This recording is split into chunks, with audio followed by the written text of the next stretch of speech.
realm. Do you know what the realm is?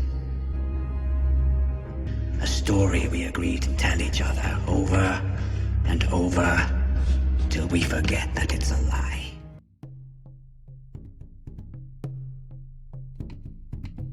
Greetings, ladies and gentlemen, and welcome back. In today's little offering, we're going to look at some Antiquetech of the Masters. Gargoyles, guardians of hidden knowledge. In the annals of history, the true purpose of gargoyles was once common knowledge. However, with the passage of time, magical thinking myths have arisen in modern society, obscuring this once widely known fact. FlatFact. The word gargoyle is from Latin, meaning throat or gullet. Many think the heart of the mystery lies in understanding the symbolic and protective meanings of these stone guardians. We are told that our ancestors were superstitious and had some kind of magical belief that gargoyles possess mystical qualities and served as protectors against malevolent forces. Their intimidating wide-open mouths were seen as defences against evil spirits, and their eerie forms were thought to guard the faithful, both physically and spiritually. And a great many people believe this in modern times. The portrayal of gargoyles in horror movies has cast a shadow over their image for many, adding to the mythical perception of them as sinister and malevolent creatures, monsters in the dark. These films often depict gargoyles as animated and vengeful beings, perpetuating the idea of them as being harbingers of evil.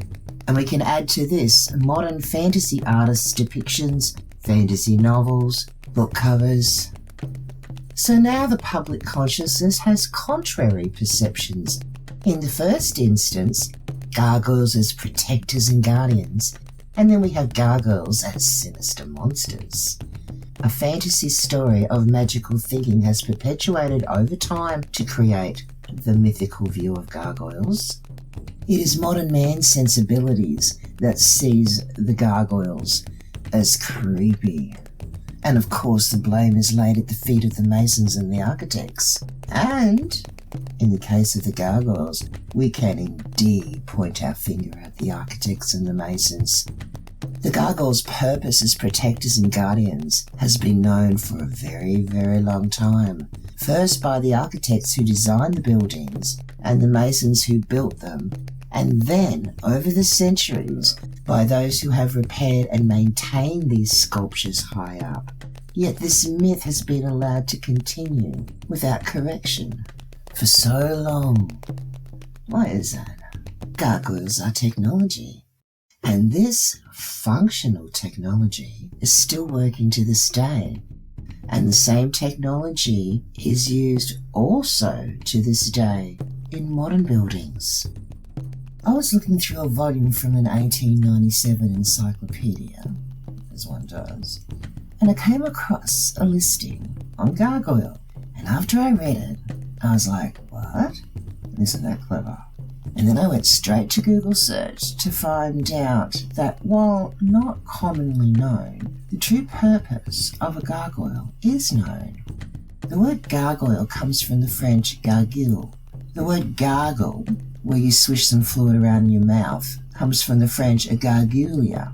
Gargle, gargoyle. It's a big clue there in the etymology of the words to show these sentinels perched on high in a new light. The true purpose of a gargoyle is as a guardian and protector, designed by architects and built by Masonic craftsmen.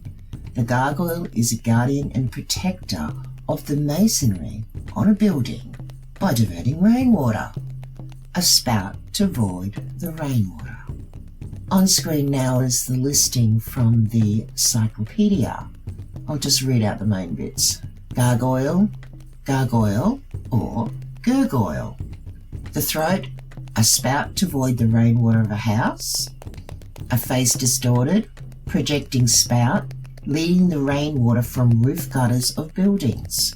Gargoyles of various forms have been used in almost all styles of architecture, but were peculiarly developed in Gothic architecture. In some of the large medieval buildings, where the height of the walls is considerable, the gargoyles have to project very far in order to serve their purpose, and are in such cases of large size. The gargoyles of French buildings have usually great prominence, much more than in England. Some gargoyles are small and plain, others large and ornamental, according to their various positions. They're carved into all conceivable forms. Angelic, human, and of the lower orders are often of antique or impish suggestion, as in fountains. So, gargoyles, ancient Antiquetech, creative and artistic building technology. Buildings are not built like this today because, as we know, this kind of building takes a long time to craft and it would cost too much money. Time, money. So how was their economy running that they could afford to spend time crafting a gargoyle for rainwater instead of a plain old round pipe? Here is a gargoyle working because, of course, it is raining. I hope if you have ever been creeped out by gargoyles, that now could be replaced by awe of the cleverness and talent of our ancestors. Until next time, much love.